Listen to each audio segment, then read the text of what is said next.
पीले दांत वाली बहू। रंजना कभी ब्रश नहीं करती थी। उसे कितनी बार उसके माँ बाप ने डांटा, लेकिन उसका कोई असर उस पर होता ही नहीं था, जिस कारण से उसके दांत पीले पीले हो जाते हैं। शादी के बाद। अरे बहू, वैसे तो तुझ में कोई कमी नहीं है, पर तेरे दांत दांत इतने पीले कैसे हैं बेटा? कैसे है मतलब? कोई सर्जरी थोड़ी ना कराई है। वो तो क्या नाम है, ब्रश नहीं करती थी तो पीले हो गए। क्या करूं? आप कहे तो लाल करवा लूं या फिर काले? यार ये क्या है, क्यों माँ से लड़ रही हो? लड़ रही हूँ? अरे मैं लड़ रही हूँ या ये बोल रही है कि दांत पीले है पीले। अरे तपस्या थोड़ी ना की है इन्हें पीले करने के लिए, बकायदा ब्रश नहीं किया है 20 साल तक, तब जाकर। छी, कैसी बात कर रही हो? ये उस वक्त तो पीले नहीं थे जब हम लोग तुम्हें देखने आए थे। अरे तब साफ करवा लिया होगा डेंटिस्ट के पास जाकर। अब देखो कैसे पीले पीले लग रहे हैं। रंजना सास की तरफ गुस्से से देखती है। फिर शुरू हो गई पीले पीले पीले।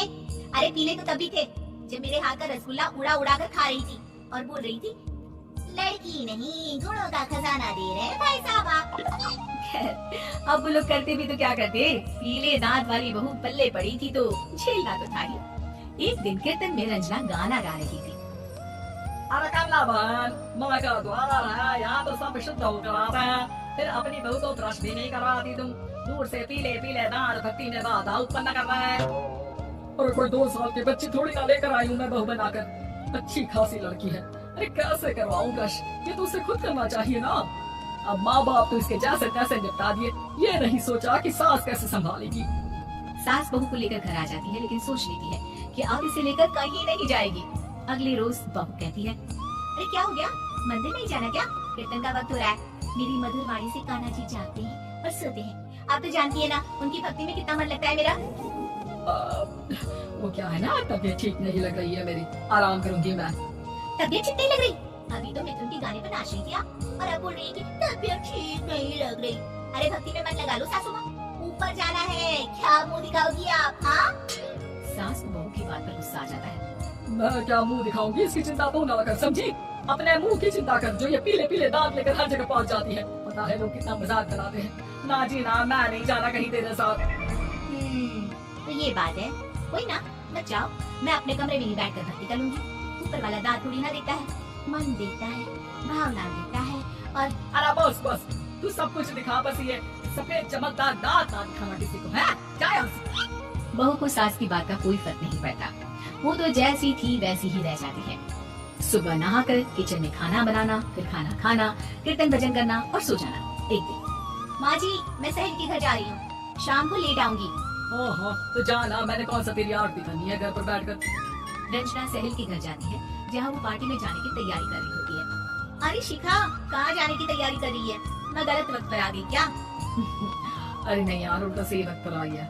मैंने ये साड़ी और ज्वेलरी निकाली है यार, शाम को इनके ऑफिस की एक पार्टी में जाना है। बताना कैसा लग रहा है ये सब? नहीं यार, इस ड्रेस के साथ तो वो वाली ज्वेलरी अच्छी लगेगी। हाँ सही बोल रही है, मैंने ध्यान ही नहीं दिया। वैसे तो हमेशा से मस्त फैशन सेंस रखती है, तो बड़ा जाती होगी ना पति के साथ पार्टी में। रंजना कुछ नहीं बोलती, बस सोचती है कि यार काश ये बात सही हो जाती, पर मैं क्यों नहीं जाती पार्टी में? क्या इन लोगों की कोई पार्टी होती नहीं होगी?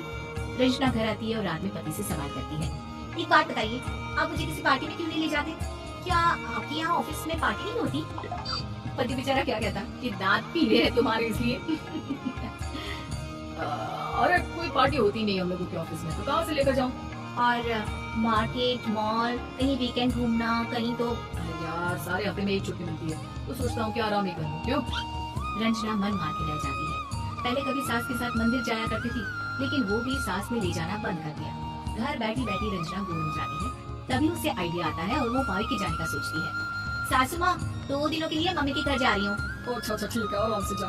और हाँ, माँ से कुछ अच्छी आदत सीख कर आना कि कैसे शरीर के हर भाग की तरह दांतों की सफाई भी जरूरी होती है, समझी? शुरू हो गई ना आप? वो लोग आपकी तरह नहीं है कि छोटी छोटी बात का पतंगड़ बना दे। उन लोगों के लिए मैं मायने रखती हूँ, ना कि मेरे पीले पीले दांत। रंजना माँ को बिना बताए उन लोगों को सरप्राइज देती है, लेकिन जैसे ही वो दरवाजे पर पहुँचती है, अंदर देखती है कि घर वाले कहीं जा रहे होते हैं। अब माँ काश रंजना दीदी के दांतों वाली प्रॉब्लम नहीं होती, तो वो भी हम लोगों के साथ चलती ना बुआ जी की बेटी की शादी में। हाँ बेटा, लेकिन अब उसे कौन समझाए कि उसको उसके पीले दांत नहीं दिखते, लेकिन उसके आसपास के लोगों को कितना एम्बैरेसिंग फील कराते हैं। मुझे तो कितनी बार उसके स्कूल की टीचर ने शिकायत की कि उसके साथ कोई लड़की बैठना भी नहीं चाहती और ना ही कॉलेज में कोई उससे बात करना चाहता था। लेकिन पता नहीं क्यों उसे ये बात समझ में ही नहीं आती। कोई कमी नहीं है उस लड़की में, बस यही कि नाक है। वो तो भला हो जीजा जी और उनकी माँ का, जो दीदी को जैसी है वैसे ही रखा हुआ है। रंजना को अपने घर वालों की बात सुनकर बहुत दुख होता है। वो सोचती है कि वो क्या करे, लेकिन फिर वो सीधा डेंटिस्ट के पास जाती है, अपने दांत चमकाती है और कसम खाती है कि वो रोज ब्रश करेगी। अरे क्या हो गया, तुम तो 2 दिन के लिए गई थी ना। पर कोई ना, अच्छा है, चलो आ गए। रंजना सास के सामने आकर खड़ी हो जाती है और पूरी स्माइल करती है, उसके चमकदार दांतों को दिखाती हुई। चले मंदिर।